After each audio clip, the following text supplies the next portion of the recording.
Good morning, good afternoon, and good evening, my friends, wherever in this world you may be, or whichever dimension you may be coming to us from. And if you're in the 28th dimension, I hear they have some fantastic barbecue. Save your boy a slab, will you? Let's make this rain. It was a terrible intro. Okay, I'm so happy to be here today on yet. I wanted to get her to spit that out, and I think we might have just done. But welcome to another episode of 40 Going on 4, the show that helps you reconnect with your inner child who may be hiding under the bed from the monsters of LinkedIn influencers. Today, I have the most extraordinary guest, the brilliant, the incredible, the certified brain coach, Jocelyn Brady. Jocelyn, welcome, my friend. Hey, thank you. I'm clapping for myself here. I'm clapping for you too. Let's just get a round of applause from everybody in the comments, and let's just do this. Let's just get it going right now. So I had an opportunity.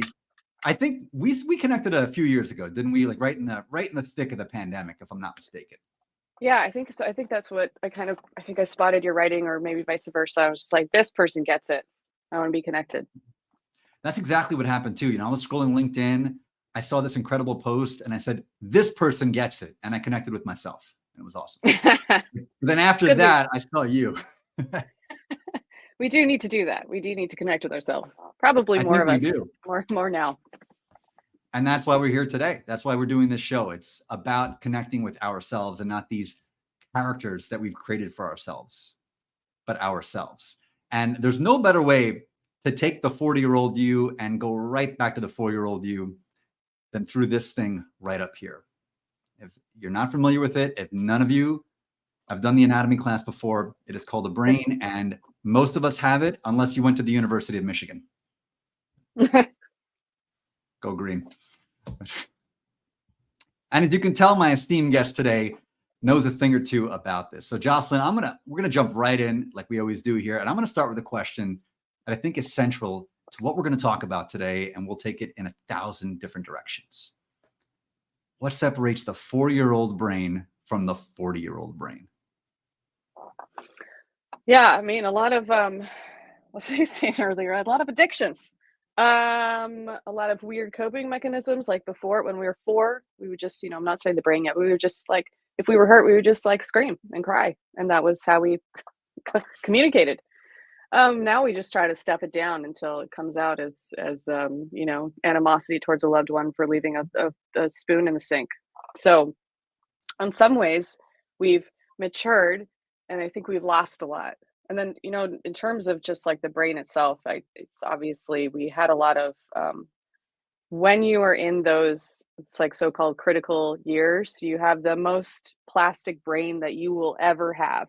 It is the most receptive to stimulus, to learning and growth, because that's its whole job at that point, right? Is like soak up all of the information, learn as much as you can, try stuff, like just try stuff so we can figure out where the boundaries are, play so you can see where the boundaries are and where to push and where to step back and what safety means, and how to speak language, how to communicate, express yourself.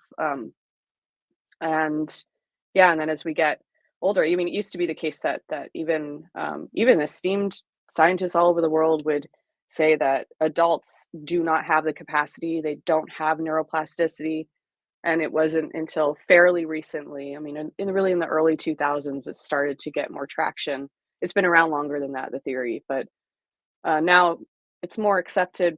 I'd say even like laymen would have an understanding of the word. They probably heard the word neuroplasticity thanks to people like Andrew Huberman and bringing and me. Thank you. Yes. And you. Yeah.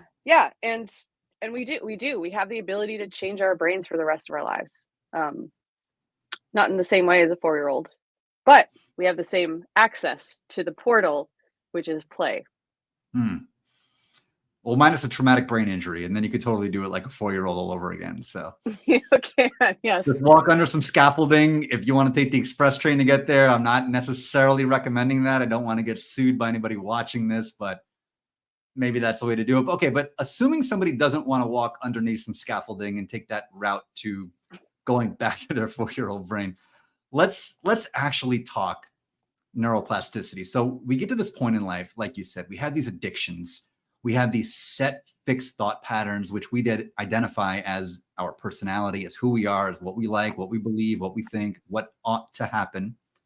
And they can trap us. They become these prisons. So would you look at neuroplasticity as a way out of that prison of our own making? And if so, what are some things we can do to start kind of peeling back the layers of that piece by piece? Yeah, absolutely. There's who was it who said it? Albert Ellis, I think. He called it masturbating. So shitting and masturbating. I'm like, stop shitting and masturbating on yourself. Mhm. I should do this or else I'll be a loser or whatever.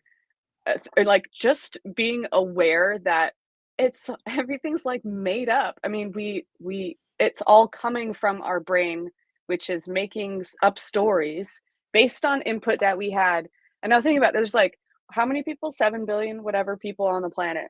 Every single one of those brains has a different version of the story of everything, of what things mean, of how to what triggers people, what words work in conversation, what actions, like millions of input, billions of bits of data that have gone into each of these brains. So every single one of us has a different story based on that.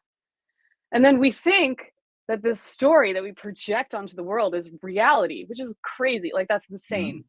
But that's what we got. So I think just first realizing that it's all just a story. And story is one of the most powerful forces on earth, at least for humanity, at least for our brains. So you have it's just a story and it's also a story. So starting to look at what do I think that I believe?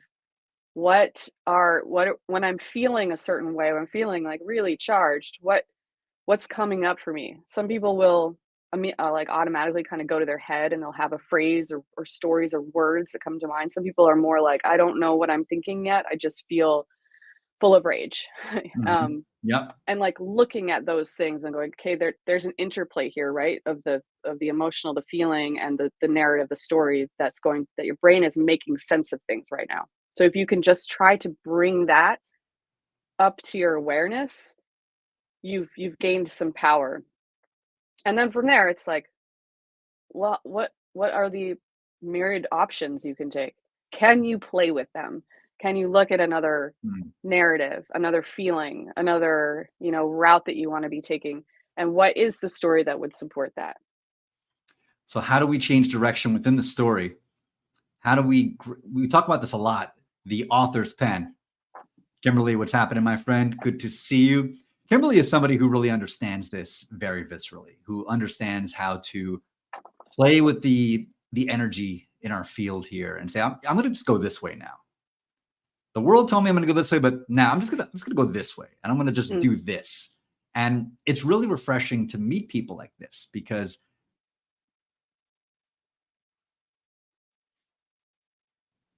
it's there. It's always been there. It's awesome. And was there a moment in your life, and I've been really fortunate to hear your story about how you got into this type of work. If you could share it with the audience, that'd be amazing because it's a really cool journey.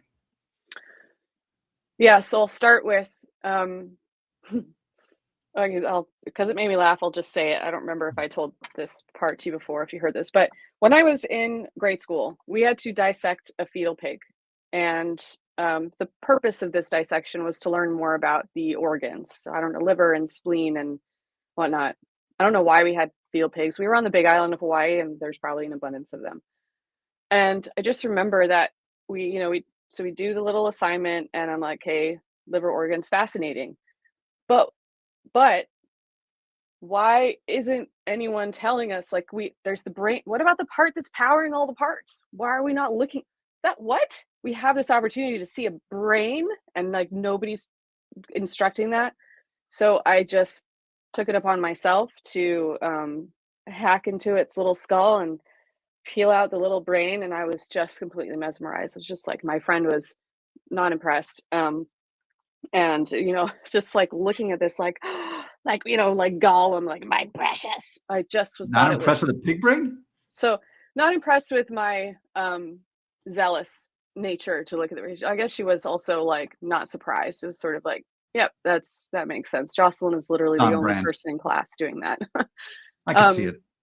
yeah, and it wasn't until many years later. So I had this kind of curiosity and fascination for like what is this thing that animates and to me it gave life and it you know we think thoughts and don't they come from there and that kind of thing. But it wasn't until I was in my early 20s when my dad had a stroke and he had lost his ability to speak. He could make sounds, and I remember getting the call from my grandma. I was in Portland, Oregon, so it was like 2,500 miles away from the Big Island. And my grandma calls. She tells me I called the hospital, and I just remember that like moment of him picking up the phone and saying, "Hiya," and I just like crumbled, mute, don't hear me, just completely losing it. Whew. And okay, like taking some Tough. breaths and saying, are you okay? I don't remember because like it's such a blur, but I do remember him saying it's gonna be okay, which took a while to make out. Mm. Um, and I just thought, nope, no, no, this is not okay. And I took all my entire life savings of like $440, whatever it was, and bought a plane ticket back home. And he refused to give up. And he also there. So when you have a stroke, if it's still accurate, I haven't looked into this for a few years, but there's something called the golden window of Mhm. time where you can kind of more or less, I think it was about 3 hours, if I'm not mistaken, 2 or 3 hours, where you can, if you address the symptoms within that window, you have a much higher likelihood of recovery. And he was right outside of that window, it's like right beyond it. But he he just decided, well, I'm just going to keep going. I'm just going to make sounds and start articulating them more and more and just think about one letter at a time and just really focus, like put in the effort, Mhm. like d ah l. And then eventually he could say a whole word and then he could Mhm. say a sentence and then he was back to communicating and telling dad jokes and Mhm. also doing this really annoying thing that he does now. So he's speaking again.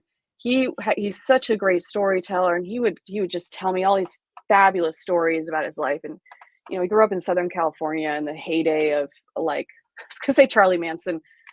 He did meet Charlie Manson. He was not impressed with him. Now that's a Um, heyday. he was like playing with the Beach Boys and surf rock and like the best time I can imagine, like the best time in America for a white dude especially, Oh, yeah. Top of the mountain. yeah, just great, like, open roads, these cool Mhm. cars, and, um, so he would tell me these stories about all this, and often he would get to this really spicy part of the story, just like a cliffhanger and say, "And that's when the cops came," and I'd be like, and then what?" And he'd say, "Oh, I'll tell you when you're older," and he still does that, still does that. I My don't know kinda why guy. though. I've gotta have a beer with him next time I'm out that way. Yeah. That is awesome, and we have a great comment here from Dan. This is Mm. really something that has been top of mind for a lot of people, particularly the last few years, this loneliness epidemic. And how can neuroplasticity be used to help us connect and reconnect with people, with the world, with ourselves, with all of it? That's a great question. Man, I was just reading first on a depressing note, I was just reading that life expectancy went down for the first time since I think they started measuring it during COVID. And my theory is, and a friend of mine who studies this did corroborated, but I haven't looked into it myself. The theory that part of it, a big part of it, is from isolation, Mm. loneliness. We literally need each other, right? We can joke about hating people and liking animals, right? And with our friends, what hypocrites we are. We tell a human that we hate all humans, um, but we do need each other, and often we avoid connection when we need it most, Mhm. right? It's like when we're deep in uh, depression or people who have depressive disorder. It's like one of or anxiety too. One of the last things you want to do is go out and reach out to somebody, and that's a really tough thing. I'm no expert in overcoming those. I'm not a therapist, but I You can would pretend to say be that. one. It's LinkedIn. Yeah, that's right. I could be anybody on LinkedIn. I'm an You better expert in believe all it. the things. Everybody was an epidemiologist 3 years ago. Why can't you be a therapist today? Yeah. Yes, I'm an expert in virology and Mars. So billionaires. Yeah, I think part of it is you have to deal with a little bit of discomfort. That's part of growth. People who perceive that discomfort as valuable as uh you know like how would I say this, like sunshine, like you nourishment, will have an easier time knowing that, like, one of the phrases I say to myself all the time, I heard from Huberman actually, is the effort part is the good part. The effort part is the good part. I do that when I'm like complaining about like I can't figure out this story or whatever it is. The effort part is the good part. So knowing that, hey, I just want to reach out. I know I need some kind of connection. I know I need to be uplifted, or I want to uplift somebody else. And actually that's one of the best things you can do, is to, how can I go thank somebody or bring them a gift of connection, or feeling like they matter.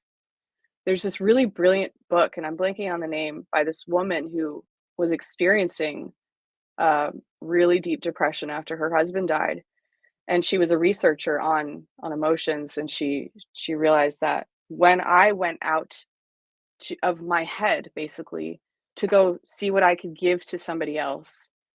Let's say you want to visit a nursing home Right. or an orphanage or something. Do those exist? Um, or In the movie somewhere, Annie, they do.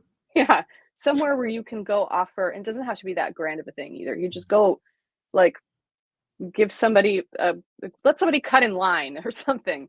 But just see how you can give that to somebody else, and it's extremely rewarding for us and our brains. And our brain will go, oh, that being good to somebody else felt really great, and then that other person feels better, and that kindness is contagious. So that Hmm. is one thing you can do, is like, just go send a quick thank you on your phone to somebody you haven't talked to in a while, or somebody you just want to appreciate today. Yeah, like a friend that you don't talk to anymore. Maybe you last talked to them, 8 years ago, and you send them this text, and it's funny. I want to thank you so much because your example showed me exactly who not to be in life.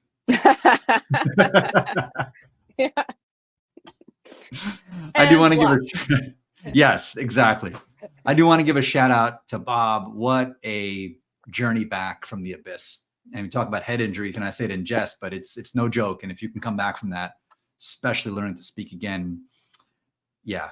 I mean, there's Yeah. so much there, and I think I feel like there's almost like a societal, and not to downplay or minimize, what Bob went through, or certainly what your father went through, but it feels like there's been a almost societal head injury that's Mhm. happened, where we have to relearn a lot of these very basic interpersonal skills that we once had, and these approaches to life that we once had. And so now, how do we crawl our way back? You talked about doing one kind thing. What if we're just alone? What if there's nobody else around? What if our phone crapped out on us and we're just alone with our thoughts? What's one little thing we can do to start changing the story and rewiring the brain? Right, like what, back, let's rewind 3 Mhm. years, we're back there, We're back there. alone, and there's been a solar flare and we can't talk to anybody. Yeah. We're Um, pivoting back to those unprecedented times. well, what did kid you like to do? That's something I like to, like, what did kid you do? What did the 4-year-old, if you could remember, Mm. what did that little person love more than anything?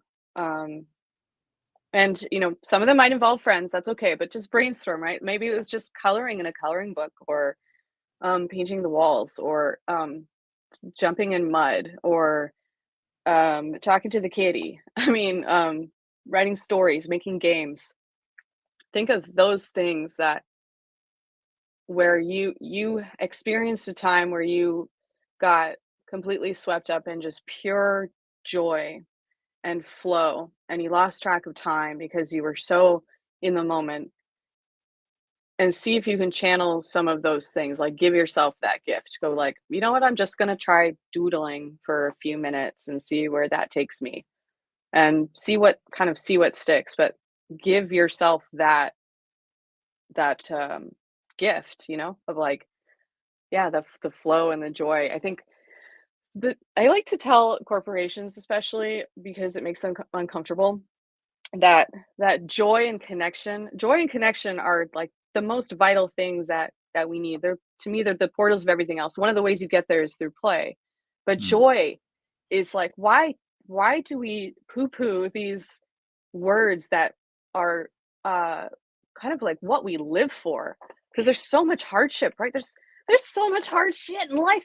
There Having a really stroke, is. I mean, just like, uh, existing can feel uncomfortable. Aging can feel so uncomfortable. Losing people and friends and mentors and death of pets and illness, all of that stuff. So we absolutely need those moments of joy and connection, and whether that's joy for uh, tapping something that little kid you love to do, or finding something new and connecting to the part of yourself that feels like they belong here on earth, that feels grounded, or connecting to others. But that wasn't your question. It was about when you're alone. So That's the perfect answer. It doesn't even matter what the question was.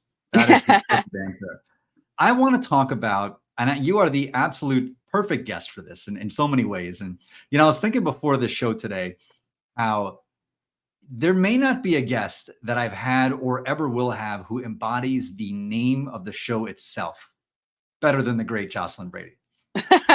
I think you embody the spirit of it so perfectly and so on point. And what I really love to dig into is the concept of irreverence as Mm. a route back home to ourselves. Now, I peddle in irreverence for a living, so it's, I have a soft spot for it. But what would you say to somebody who, first of all, is not even familiar with the concept and how we can apply it to our daily lives and maybe the power of it, and any other thoughts you have? Oh, that's a juicy one. I remember the first time I really saw that word in context, and I was an intern, and I worked briefly at Willamette Week as a freelancer. Mhm. So it's an alt weekly newspaper in Portland, and they described themselves as the like irreverent newspaper, and I was like, that's so wonderful that they're coming at, like, that's how they choose to represent themselves. Yep.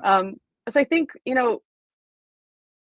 like, going back to the point of life being hard, um, if we stop taking everything so goddamn seriously, we can Hmm. have a little more joy and experience a little more connection, and pull down our egos and our guards and our like belief that we know things, that we're certain of, like, anything, other than that we'll probably die. But even that, do we know that for sure? Probably, maybe. I think so. I don't know. See, right? Um, Hmm. so I think if you're able to find the levity in basically everything, I'm trying to think of where we don't want to find levity, and nothing is coming to mind at the moment. I think there's Yeah. always a time and a place and a context for everything. I think there is, especially if you're just between friends and you, like, one of you had cancer, for example, you're just like joking about cancer.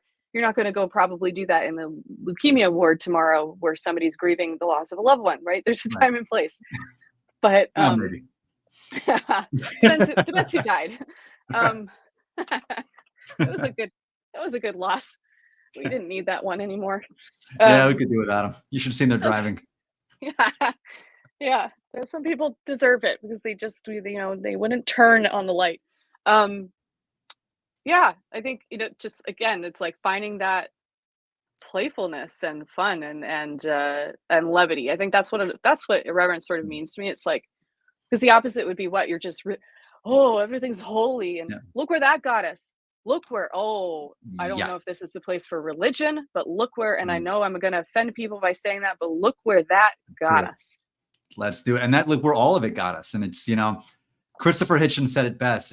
And I'm paraphrasing right now, but he was talking about the difference between the literal mind and the ironic mind, and Hmm. how the literal mind cannot understand the ironic mind. It's when the ironic mind has to explain the joke to the literal mind, it makes the joke even funnier. and, Yeah. and I really believe as I get older that the types of minds that we have and thought processes that people have are really broken out into the absurdist mind, the ironic, the irreverent mind, and then the literal mind. And the literal mind, and the literal mind people, and we see them on social media, we see them out in the world. These are the folks that take life exceptionally seriously. They take themselves incredibly seriously. They take their ideas and their beliefs even more seriously. And God forbid you step on any of their toes or any of their sacred cows, or you poke fun at something which they have determined is off limits, all hell Right. breaks loose. And you'll never see this in the same space.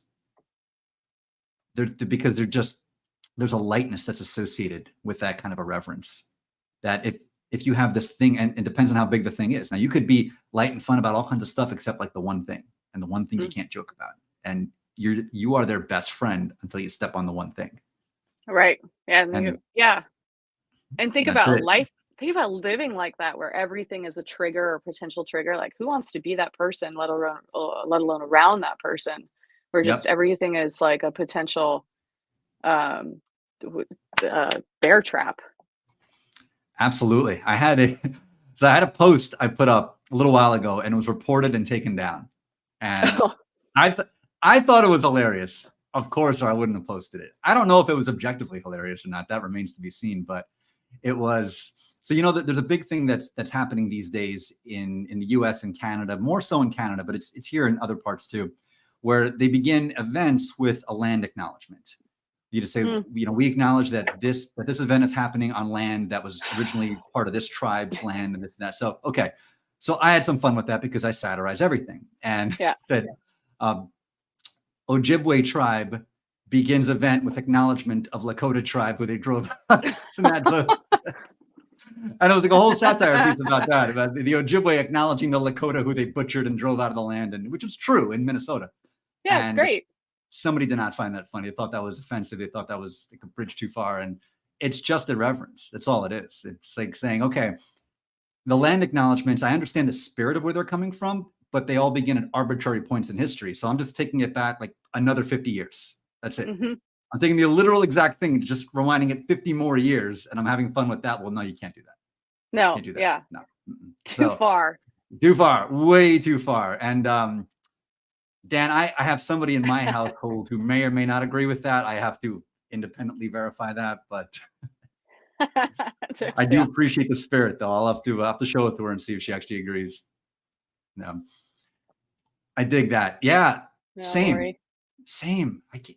Just the more people take themselves seriously and life seriously, you can tell the more fixed their brain patterns are too. And so, Jocelyn, what would you say to somebody who really is lost kind of in their own belief system, who's lost in their own fixed patterns, who may actually detect a problem and say, I'm not happy, and maybe this is the reason? How can they begin to unlayer those beliefs? Yeah, I think you touched on a key point there too. It's like I work with people who want to make a change. I'm not going to force like that's the worst. I wouldn't want to force the change. I did do that on my first boyfriend where I convinced him not to be Christian anymore. Anyway, that was a long time ago. Yeah, if you're really stuck, I think again it's like looking at what are these narratives that you're telling. And there's a couple of frameworks that I like a lot and which I'm teaching in my upcoming course, Human Skills for a Robot World, plug. And one of them it's called SCARF, and I got it from Neuro Leadership Institute. I think that's who developed it originally. And it's just looking at areas that feel triggered for you. So it's an acronym for status, certainty, autonomy, relatedness, and fairness. If you want to hear that in slow-mo, come to my course.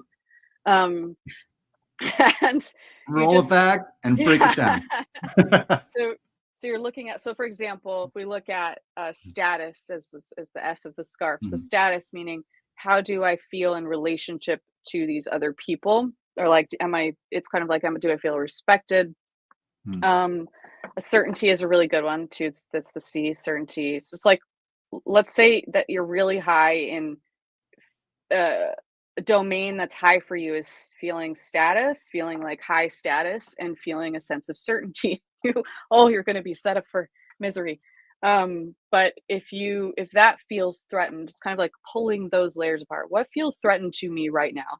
I really like feeling certain about now. I get really nervous when I don't know how things are going to go. I really want to know the whole plan. Let's say you're in a leadership position. I want to know the plan.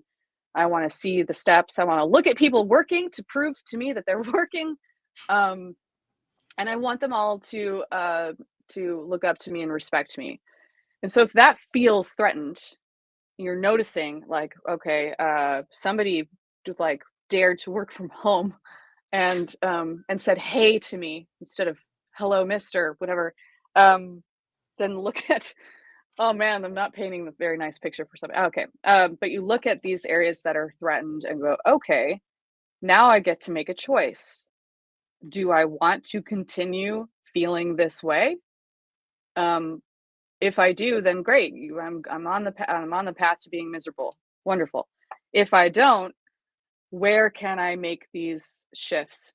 And so let's say uncertainty, how can I get a little more comfortable with uncertainty? Let's look at just tiny things at first, right? Like maybe um, if I say, hey, Bob, can you can work from home, just let me know what days you're doing that, or call me in the morning, whatever it is. Like baby step your way into more certainty in those areas that feel particularly triggered. That's like feels like a long-winded answer. I'm not sure if I really Good answer. It's a good answer. I'm feeling this real Family Feud vibe right now. I just want to yell, good answer at everything. No matter if it's a good answer, like your answers are really good. Family Feud, that's a very different conversation. Half of those answers are good. Half of them are hysterically funny, which probably makes them even better than the good answers. Da, da, da, And da. Is that the one? this is actually, it's I want to come back to this for a second here. So imagine Archie Bunker in these times, right? And I think Archie Bunker is such a misunderstood character. Now, Archie Bunker would never be on the air today, but Archie Bunker was actually a very irreverent character. Now, people think, who look at it through, and actually, I think Archie Bunker is the great litmus test of the ironic versus the literal mind, because the literal mind will see, this older conservative white guy on TV, and he's spouting off all these slurs and this and that, and they'll say, well, this is obviously a manifestation of the racism of the time, and they want to showcase their character. But the ironic mind says, no, that's not it at all. He was a satire, a parody of the racism of the time, and showing how utterly ridiculous it was through this character, and realizing he was like a cartoon character, essentially. Right. Mm. I don't really know. I don't remember Archie Bunker so well. Me and him didn't highly recommend connect. All in the Family. Amazing sitcom, and just such an iconic piece. And it was really them saying, yeah, there are a lot of people out there like Archie Bunker who have really ridiculous beliefs and are very bigoted, but we're not going to hide it in the shadows. We're just going to put him on TV. Mm-hmm. We're going to give him the rope to hang himself. And he did every episode, and it brought the house down. Yeah, we could certainly use more of that right now, which is, I think, aligned to this question from Brian. Mm-hmm. Yeah, how do we explore blind spots? Sorry, I'm just taking over hosting now. Do it. How do we explore blind spots without being canceled? We all have them. We all eventually, yeah. Hope they're not in public. Woof. I mean, we have some good examples of people getting like Lizzo recently, and the first one I thought of was Chappelle, who kind of is going through his stuff. Who I still love, and they're fucking people. Oh my god. I mean, this is like talking about irreverence. We're humans, and we try stuff, and we say stuff, and we mess up, and then we figure it out. And if we give a little more leeway for people being allowed to make mistakes, and learning from them, like the whole system needs a reboot to growth mindset. Like we need to learn things, and we can't learn them if we're not trying, and we don't step out of bounds sometimes.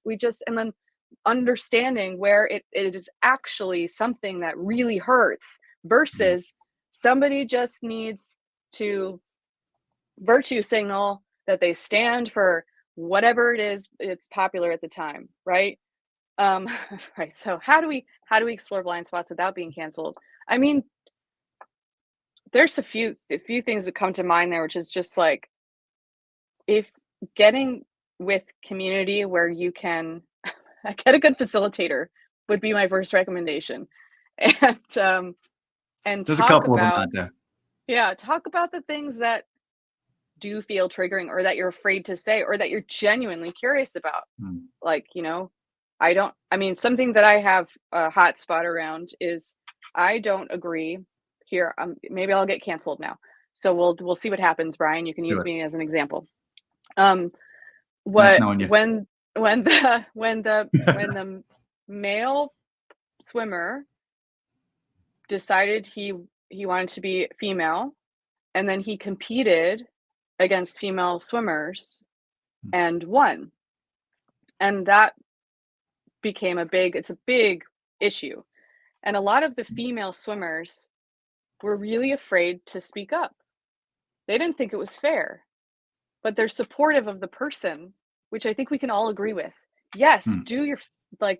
live your life the way that you want to live it. Feel good about yourself, like explore what you most want, right? I think we all want that, even if we get triggered by it or anything. But when it comes to that, like, wait a minute, there's a lot that went into creating women's sports and creating a space for women to compete with each other. There's just like that we're just not gonna ever be faster than a man, probably. And it You just should see does some of my seem friends. You may take that like back. I left that yeah, it couch does. in 25 years. Let's have a couch sitting competition. I'll win that. Yeah, and so I think that's a really good example of something that's very touchy, especially Yep. because nobody wants to be the person who's against trans rights. And I think there's very few people who actually are. I think they're Mm. those fixed mind, the people you're talking about, the analytical, the literal minds who Literal just, mind. Yeah. yeah. 100%.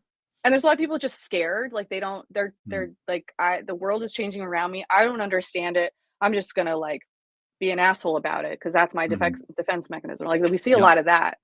But instead, if we can open it up to like an actual dialogue, like getting curious and saying, "Hey, what do we think this is fair? Like, can we just talk about this? Do We we can just think talk that about it. yeah, just like and try to understand the other person's point of view because remember those 7 billion brains that are all operating a different way and you think that yours is right." Of course.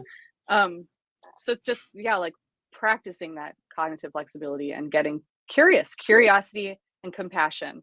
I think you can't really go wrong. And if you do, well, you learned something and you probably got out of the room you shouldn't be in because it's filled with assholes.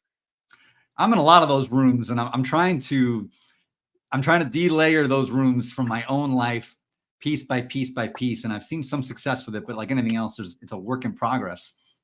I think you really hit on something really important, which is that there is a preponderance of the literal mindset among people when it comes to these conversations. And the literal mindset shifts something from a conversation to a diktat. Either way, it doesn't make a difference where they're coming from on it. And it could be, this is actually a great illustrative example. So on one hand, you have the people who are just being as mean and nasty to this person as they possibly can, because that's their go-to. Their literal mind is that this threatens my worldview, this threatens my conception of reality, therefore I'm going to go on the attack. And there's the others, which, well, this is the new cultural zeitgeist. This is the approved way you're allowed to think about this. And therefore you must only say statements in 100% lockstep support or you'll be canceled. And they're Right. both coming from a fixed literal mindset. But within both of them, there's no space for growth. There's no space for conversation. There's no space for communication, for empathy. There's no space for any of that. And if they could both just take 2 steps back, even one little step back towards each other, this space can start lighting up again. Right. Yeah. I think so. There's so much the divisiveness. And it's always thinking about the puppet masters going like, haha, they're fighting about things that really don't Oh, matter. absolutely. Yeah. Yeah. And Lonnie, all we can do is share or inquire. And exactly, I think a lot of people take it like so personally that somebody doesn't agree with that one particular opinion that they might change. It's just like, yeah, all we can do is share and try to understand and be mindful again of our own triggers because we like looking at things like that scarf framework, right? Like Yeah. where, I'm getting heated and I'm saying things that maybe aren't super productive for me or anybody else around me. So maybe I can just like look at that first before I shove it all onto somebody else and blame them for not understanding why I, who was afraid of the water as a child, whatever things are coming up for you. Yeah. And, we shouldn't take things too seriously either, because the things we take seriously as truth today are not going to be held as truth tomorrow. So there's an absurdity to taking anything too seriously or literally, because it's just not going to hold up over time. So you're holding on to something which will be proven stupid at some point down the road, Yeah. no I matter mean, I what think it about is. like it's such a good like sciences, right? Like Mhm. neuroscience. There's this professor that's saying I think about 50% of what neuroscience students are learning is inaccurate. So it's no longer accurate, but you can't keep up. Like the textbooks can't keep up, and people perpetuate information that's no longer considered valid.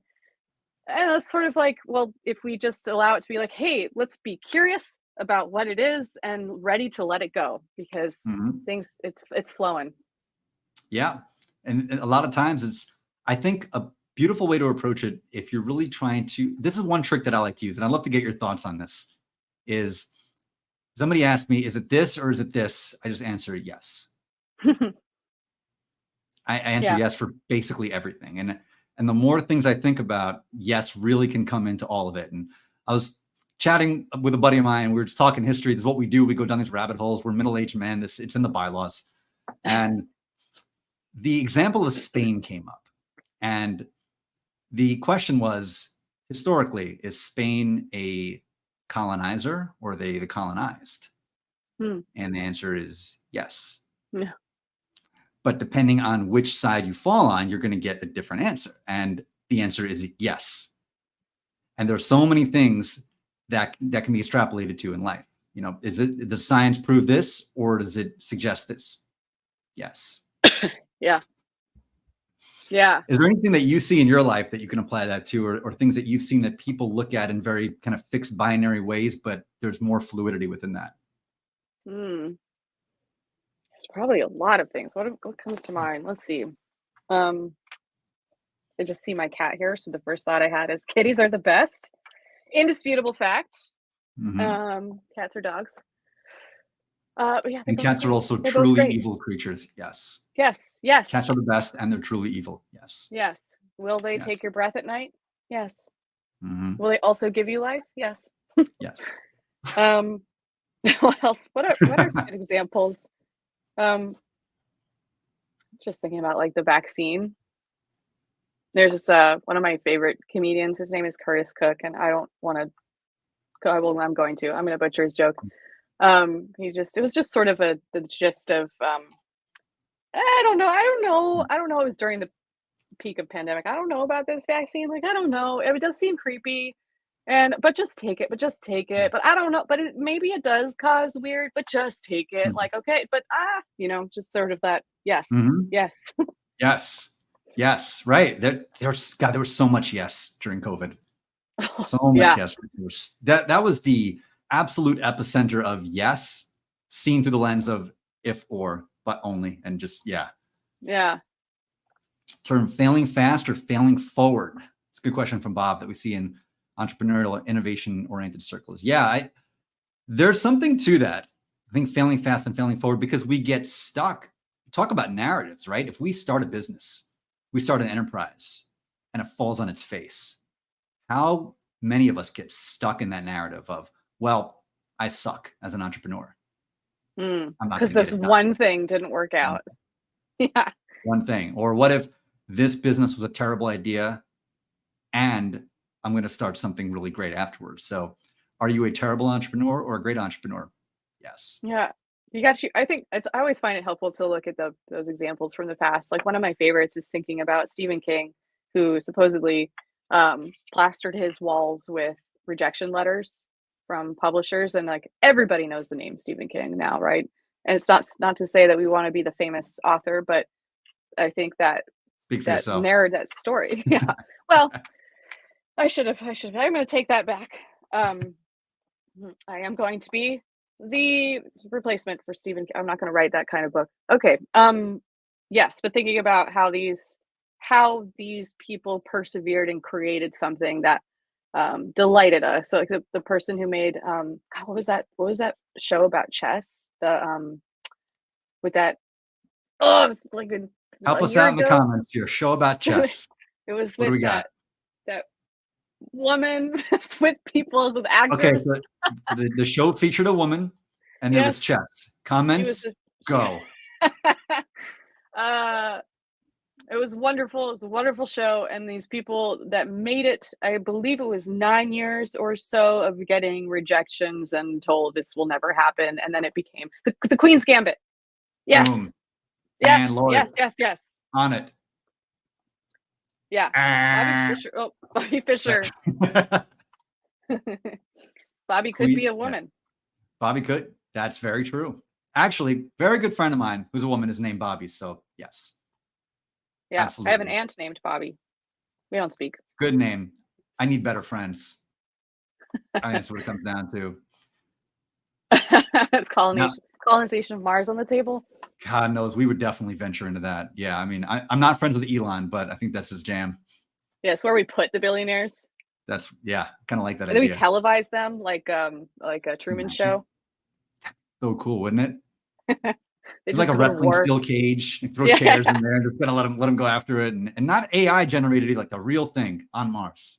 yeah, and that's like the deal. Anybody who becomes a billionaire, you get put onto the cage on Mars. That's so watch yourself. But they do it because the stakes are if you win, get the others billions. And you can spend it on a bigger cage. That's right. So Elon gets to take over the entire Zuck enterprise. Yeah, get And all it the gets Zuck gloves. Facebook. It's like Facebook Meta X becomes this hybrid. Could you imagine? I don't want He's to think gonna about that. rename it something worse. Yeah. I mean, it's so good. So one thing that as we dig deeper into this topic, really want to ask, and I want to put this out as a broad question. Just really get that out there. How do we just hack our brain? So we have these set patterns and we have these processes. Like, all right, this is how it is. This is what I think. This is what I believe. This is who I am. What is some pattern interrupt that we can do at any point during the day to just Hmm. stop, pop, drop, and shift? I mean, just the littlest thing, like brushing your teeth with your left hand if you're right-handed. I mean, I did that the other day and I don't recommend it, but I do recommend it. Yes. It's just so awkward. And then you're like, oh, I can do this really weird thing or taking a different route home. Like super simple stuff. You can just if you notice yourself doing a default, um I think of like, what do I do during I'm going to the fridge and then I'm like, oh, I'm not cooking. I want to order something, and then I just think again about it. It's like, you know what? I'm gonna take that onion and do something with it. I'm gonna make a face. I don't know. Those are those little things you can think about. Where can I switch this real quick, just like into something, exploring a new avenue or new way to do what I do without thinking. That's one thing. I like that. So, okay, so brushing left-handed and making a face with an onion. I want to Yes, explore this is this it. onion avenue a little bit more. I feel there's more we can do here with this now onion that now has a face. Yeah, Do we give it a you can. personality? Absolutely. You can have it have 2 faces. So, Ooh. one, you know, different personalities, they have different advice, and that could be your onion for the week, where it's telling you this side is telling you the naughty thing, and this side is telling you the positive thing, or this one is the story you no longer want to tell, and then it's telling you the Glinda the Good Witch version of it. Um, yeah, one of the classics is called the multiple use test, or you could just like finding an object and quickly brainstorming 10 different ways, 10 different things this can be. Perspective shifting. So Hmm. one way I like to call that multiple use test adorable baby alien game. So you're just thinking of like you're an adorable baby alien. You just landed on Earth. Everything is fascinating to you. And you're like, what is we'll be looking at this and going, it must be this, right? Um, those are a few. And we name it Wilson. Yes. Wilson. Every inanimate object that takes on a personality and becomes a friend has to be named Wilson. I think that's talk about the bylaws. That is absolutely in the bylaws. Diversify your experience and embrace curiosity. That's it. It's just Absolutely. pattern interrupts left and right. And you could start, once a day, right? Once a day, just change this or change that. And then over time, the more you do, you're just going to bring more into your field of awareness and experience and realize the world is quite literally infinite in terms of the different things that can happen. And we have the smallest sliver and we think that's it. Yeah.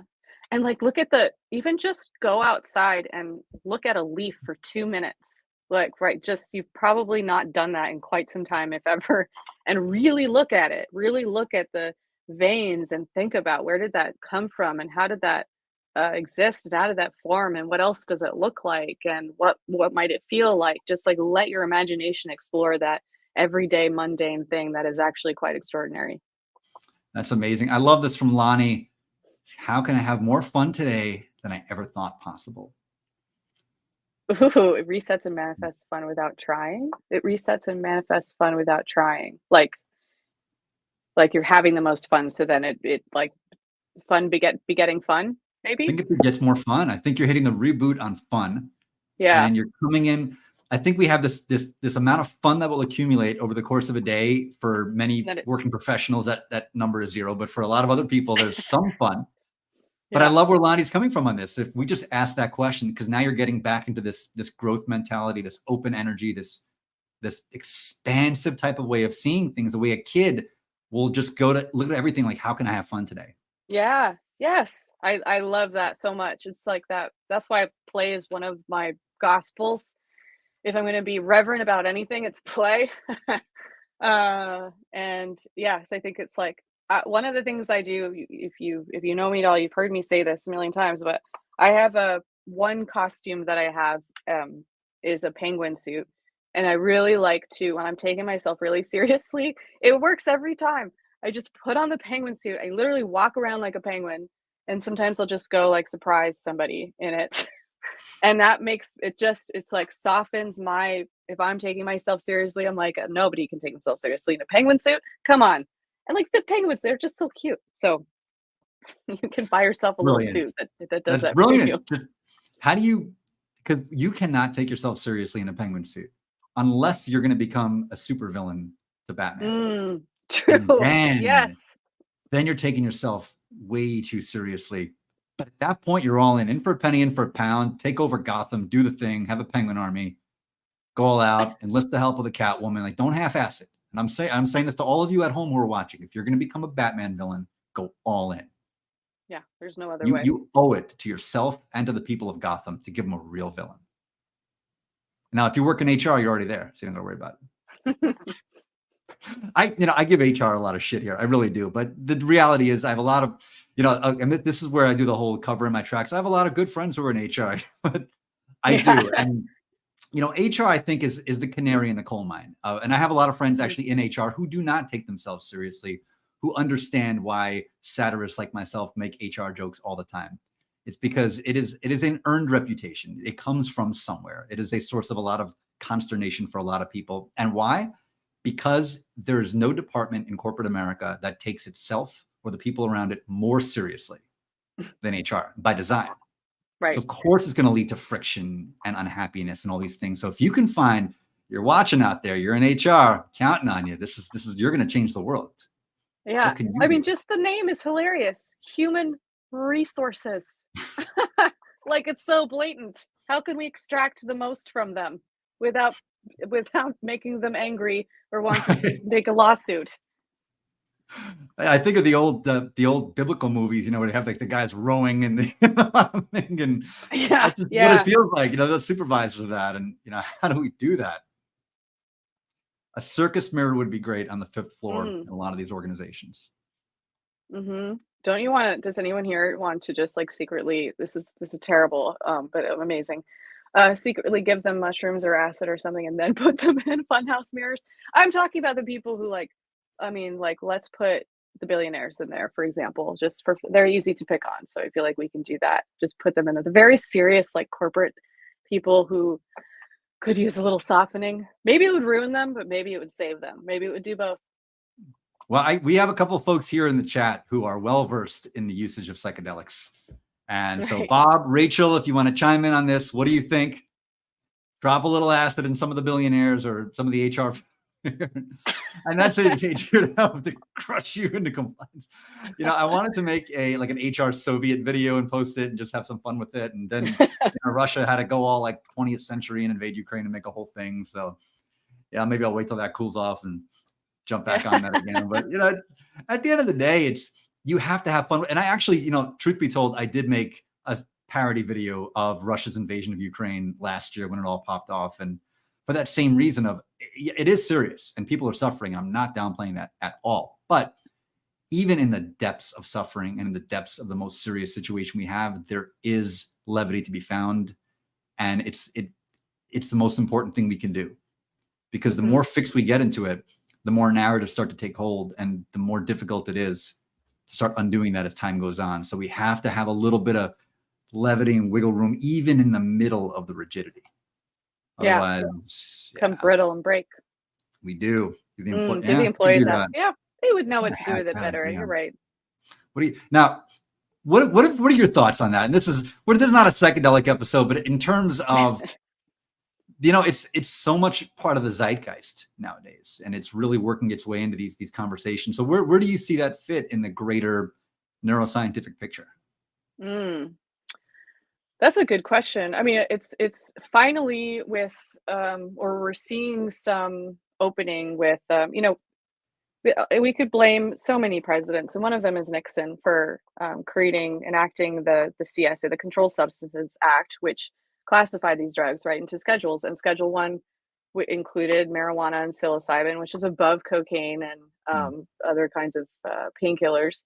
So that effectively eliminated our chances of testing them. Like, the government won't approve testing.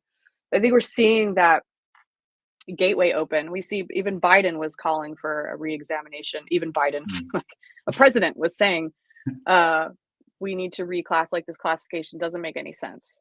And it was just made up out of thin air anyway, and just decades of ruining. So I do see, it's like having, in Oregon, for example, psilocybin has been legalized. Actually, all drugs have been decriminalized and psilocybin is legalized.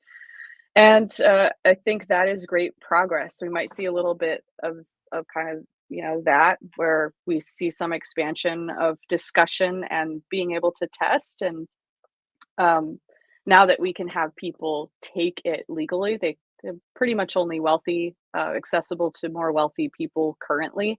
So I think we should test on them. And we can see so many extraordinary things about what is happening in the brain. There was another, I think it was on psilocybin in the Netherlands a couple of years ago, maybe a year or two ago, very recently. And they were looking at how it like attached, I'm going to totally butcher this, but it had to do with your serotonin, like 2HA or whatever, it doesn't matter. It was looking at how it opened up your mind to more creative thinking. And so that is exciting to see. It's like how we can actually start to see the effects on receptors and flow and what if anybody who's done psychedelics imagine to be true, which is all of these new connections are being made. There's something so powerful about that idea of an express train to opening up your mind for those who would otherwise have so much trauma that's weighing them down, that central nervous system just won't allow them to open up. Yeah. It's the gatekeeper of all that. Giving the babies the keys to the candy shop, Lonnie. Yeah, you know what? There's a lot of babies out there who are parading around as adults. And I think what we're trying to do here is to get them from babies to toddlers. I think that's where the juice is here. Because, the babies just cry all day and they just crap all over everything. And, there's again, enough of that in HR. But what we really need is that toddler mentality of like, all right, so I'm mobile now and I want to experience and I want to play and I want to have fun.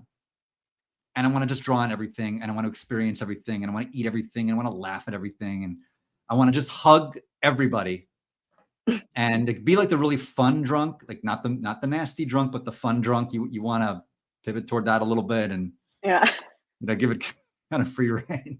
The toddler without the tantrums. Toddler without the tantrums. Now I do have to ask this. You're out in the Pacific Northwest and there's a lot of drug legalization happening. Have they legalized? This is going to be controversial. It might get me canceled, but have they legalized Entenmann's cookies? Because what is it? Which cookies? Entenmann's cookies, Entenmann's chocolate chip cookies, because that is the single greatest pain-killing drug in the history of humankind. And Take it in large doses. It will kill you. I don't know But what those are, but the yes, I societal, agree. I'm just saying, it's good to know. So if I need my fix, that's where I'm going. Yeah, yeah. But You can do anything here. You can do anything here. Sort of a ooh, there's all kinds of pros and cons about it right now. there really are. Well, this is about our time. And well, of course, I got to give a shout here. We have the HR exec on LSD decided to install glass desk and floor. Why? I don't know, Bob. I don't know. I think you're the guy. I think you could tell us a lot You more. could Then we have Susie. It's good to see you, my friend. Enterments. Yeah, Enterments for every time. And highly recommend it if you've not had a chance. Everybody out there, get yourself a box of Enterments Are chocolate these chip are these cookies. East Coast cookies? They might be, but I think you can get them on the black market out there. They make, don't tell me they make ice cream sandwiches now. I don't need that. My gallbladder's like, don't you dare. Don't you dare. I'm like, real people talking now. All right. Yeah. Hey, Lisa Marie, this has been awesome. I'm tickled that you decided to come on today because this is a conversation I've been wanting to have with you for a long time. And now I get a chance to do it in front of all these wonderful people. And Jocelyn, you're the best. Is there anything that you would leave our friends here with today as they are striving to rewire their own brains, make themselves more neuroplastic, and reconnect with their inner child? Well, plug for betterbrainstories.com, where you can enter a story that is troubling you and reframe it and have a little story spun back for you that is made for you. So and that will help to pull apart some of the feelings and thinking around a situation that's feeling particularly charged and give you a little pep in your step, I hope. Yeah. Yeah, I've done it. Let me tell you, folks, I've done it. I went on this site and I did this. It will take 5 minutes of your time and it will change the next 5 years of your life. And I don't mean that hyperbolically. This is the coolest tool and it's free for all you out there penny pinching. It's free. Check it out. Betterbrainstories.com. If you quite literally want to rewire your brain today in 5 minutes, this will change your life. You heard it here first. And if it doesn't, come after me. My lawyer's ready. Let's go. Let's dance. But I want to thank you. each and every one of you for coming out today. Once again, you're the best. This community is awesome and it continues to grow every week. And we're gonna build an empire out of this. And everybody out there, I know Laura just said she's going to send you a connection request. Everybody out there should be following the great Jocelyn Brady. So if you're not, now's the time. And once again, just gonna put a plug here, betterbrainstories.com. Check it out today. See what you got. Jocelyn, thank you. Thank you. Thank you. This is delightful. You're a delight. Everybody here is a delight. Thank you. Appreciate you all. Friends, I love you. Mwah. Enjoy the day.